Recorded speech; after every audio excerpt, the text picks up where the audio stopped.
So the first thing I want to talk about is every Texans fan's favorite subject right now, and that is Davis Mills, the good quarterback for the Texans, the best quarterback. And so he's Texans quarterback, second year, and the questions around him: does he have what it takes to be Texans' new franchise quarterback? And a lot of people around the league are really not aware of the whole situation. They can't focus in. They can't say, "Oh, I know what's going on."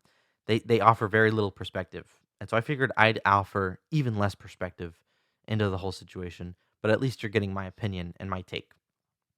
So I watched almost every single Texans game last year, and I rewatched highlights like 5 times, and I know what Davis Mills has, what he's capable of, and what some of his favorite things to do are, aside from losing, which I don't think he likes losing. Obviously, he doesn't, but he did a lot.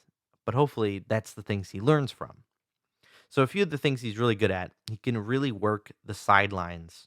That was definitely his strongest point. Was he was throwing down to the sidelines, hitting over the defender's head, and getting it right into the receiver's hands, even with little separation. I think there was a few times like Philip Dorsett double teamed, and he was able to get it right over both their heads and get it right in the chest of Philip Dorsett. And while it was maybe a risky looking throw, he definitely had the confidence to put it exactly where it needed to be in order to get that long down the field completion. Um, Other things, he's very clean in the pocket. He likes to stand in the pocket for a while, but he's not too slow. He's not, Deshaun Watson had a habit of just being too slow and not seeing decisions fast, making decision fast enough. He's not afraid to take the check down. He can, if he sees someone open underneath, he'll take that shot because he'd rather at least get a completion and move the ball forward a little bit than try and go for the big shot every single time. That's what I think is so great about him is he's patient. So that whenever he does get that big shot, it's very rewarding because usually the defense isn't ready for it or they're not aware. He kind of lured people into a sense state of like, oh, I'm just a ditzy quarterback, and then he launches downfield and they totally get flipped on their heads.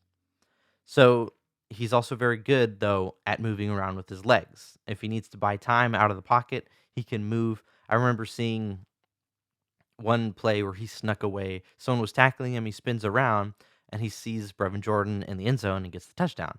It was very reminiscent of Deshaun Watson's play against the Raiders, where he got kicked in the eye and he got spun around and he still made the throw to I think it was a tight end too.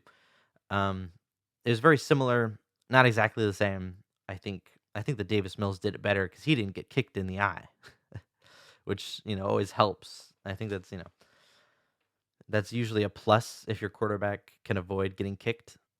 So, which I thought was an interesting thing. So I looked up Davis Mills. His 40 time is 4.82, and Watson's 40 time is 4.89. So he's actually a little bit faster than Watson.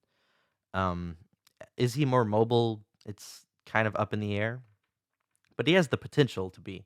I think he's smart enough to just be a smarter decision maker with how he throws the football around rather than Watson, who relies on his legs maybe even too much. I think that was a lot of the problems when the offense would stagnate, and he couldn't, like, Tim Kelly's play calling couldn't get too complicated because he didn't trust Deshaun Watson with his mind. And so I feel like a little of that ran into Davis Mills, where Mills was like, "Hey, I can do bigger and better things. You don't have to treat me like Watson," which I feel like he figured out at the end of the year to play to Davis Mills' strengths. All right. My favorite thing about Davis Mills is he elevates his teammates. All right. He was able to make some B list. I know that's kind of a mean term, but he made some B list receivers like Chris Conley, Philip Dorsett, Chris Moore. He made them look really good on some throws. Right. He would give them just very on the nose throws, and they'd be able to make the play. I feel like he had such a great connection with all these wide receivers.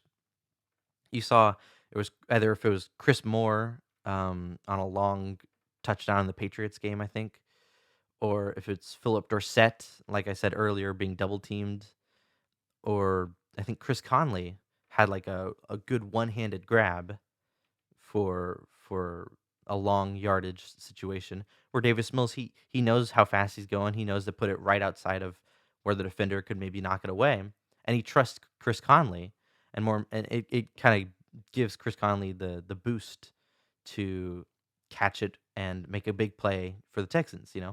He's very team oriented in the sense that he's not like gonna hog all the credit. He's very quiet and simple, but he makes others look good. Um, I've heard him compared to Eli Manning in that way, that he was very quiet but confident, and he was able to take control as a good leader without being what's bombastic, you know, in a way that some other quarterbacks might be bombastic. I'm talking about Joe Burrow. Anyway, as far as where he ranked for all quarterbacks last year, I think he was probably second or third best. He had the second or third best rookie season. Let's just call it second, because it was Mac Jones and then Davis Mills, and then I guess technically Trey Lance did good, even though he didn't play very much, but he did do good.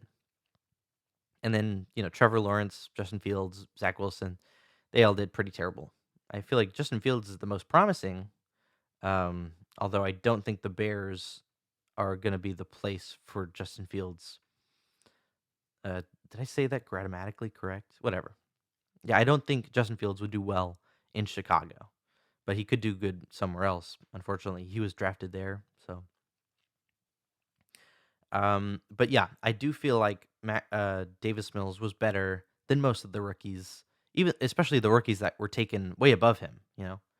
It's one thing because all four of I think Mac Jones was the fifth of the five first round quarterbacks that really started, and he was probably the best out of all five of those. Davis Mills was probably better than the other four that were taken ahead of Mac Jones too, and he may have been able to catch up statistically to Mac Jones if he played the whole season.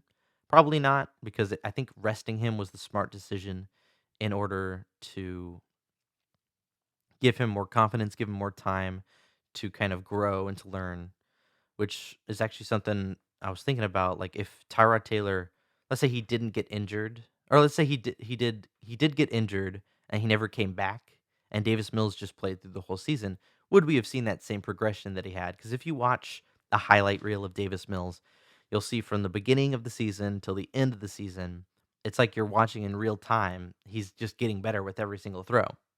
It's really incredible. And I wonder if that progression would have still happened if he had to start the whole season.